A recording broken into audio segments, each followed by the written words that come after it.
ஏங்க நம்ம 2 பேரும் தனி கொடுத்துன்னு போயிடலாங்க. தனி கொடுத்தணுமா? இவ்வளோ பெரிய வீடு இருக்குது, இப்போ என்ன தனி கொடுத்தணும் அவசியம்? முன்னையே பேசினது தானேங்க, எனக்கும் உங்கள் அம்மாவுக்கும் செட் ஆகலை. அதுவும் இல்லாமல் நமக்குன்னு ஒரு குடும்பம் ஆயிடுச்சு, நாளைக்கு குழந்தையும் பிறக்க போகுது. அதனால் நான் சொல்கிறது கேளுங்க, நான் எல்லாமே பேக் பண்ணி வச்சிட்டேன். நம்ம தண்ணி கொடுத்துன்னு போயிடலாம். ஏய், நீ எதுக்கு இப்போ கோவப்படுற? கொஞ்சம் பொறுமையாக இரு, எனக்கு கொஞ்சம் டைம் கொடு. டைமா? அதெல்லாம் ஒன்றும் தேவையில்லை. முன்ன பிளான் பண்ண மாதிரியே நம்ம கிளம்பலாம் வாங்க. நான் சொன்னால் கரெக்டாக தான் இருக்கும், சொல்கிறது கேளுங்க. போகலாம், கிளம்புங்க.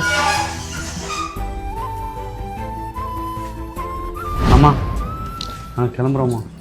என்னடா டேய், என்னை இப்படி தனியாக விட்டு போனா நான் என்னடா பண்ணுவேன்? உங்கள் அப்பா தான் என்ன அனாதையாக விட்டு போனார்.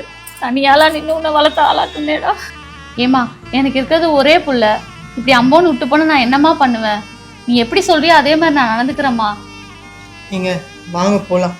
டேய் வரமா? டேய், நான் என்னடா பண்ணுவேன் என்னை தனியாக விட்டு போனா? சொல்றது கேளுடா. ஏன் நின்றுட்டீங்க? வாங்க போகலாம். இல்லைப்பா, நான் வரல. வரலையா? ஆல்ரெடி பேசி முடிவு பண்ணது தானே, அப்புறம் என்ன புதுசா? வாங்க போகலாம். எங்கள் அம்மா விட்டு நான் வரமாட்டேன்.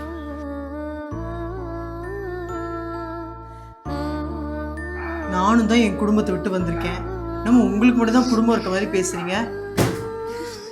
உங்கள் அம்மா அப்பாவை பார்த்துக்க உங்கள் அண்ணன் 2 பேர் இருக்காங்க. ஆனால் எங்கள் அம்மாவுக்கு என்னை விட்டு அவங்களுக்கு யாருமே இல்லை. சின்ன வயசில் எங்கள் அப்பா எங்களெல்லாம் விட்டு போயிட்டாரு. அப்போ தனியாளாக நின்று வீட்டு வேலையெல்லாம் செஞ்சு எங்களை காப்பாற்றினாங்க. இப்போ எனக்குன்னு குடும்பம் ஆயிடுச்சு சொல்லிட்டு நான் உங்களை விட்டு வர்றது சரியில்லைப்பா. சொன்னா புரிஞ்சுக்கோங்க, உங்க அம்மாவுக்கு எனக்கு செட் ஆகலைங்க. இல்லை ஸ்னேகா, நீ நினைக்கிற மாதிரி இல்லை எங்கள் அம்மா. நீ அவங்கள தப்பாக புரிஞ்சு வச்சுருக்க. உங்களுக்கு தாங்க அவங்கள பற்றி தெரியல. எனக்காக கொஞ்சம் அட்ஜஸ்ட் பண்ணிக்கோ. அவங்க உனக்காக தான் மாற்றிக்கிறேன்னு சொல்கிறாங்கல்ல, பொறுத்து பார்க்கலாம். நீ என்னை நம்பி தானே வந்த. நான் சொல்கிறேன், எனக்காக நீ வா. எங்கள் அம்மா எல்லாத்தையும் மாற்றிப்பாங்க. கொஞ்ச நாள் இருந்து பார்க்கலாம்.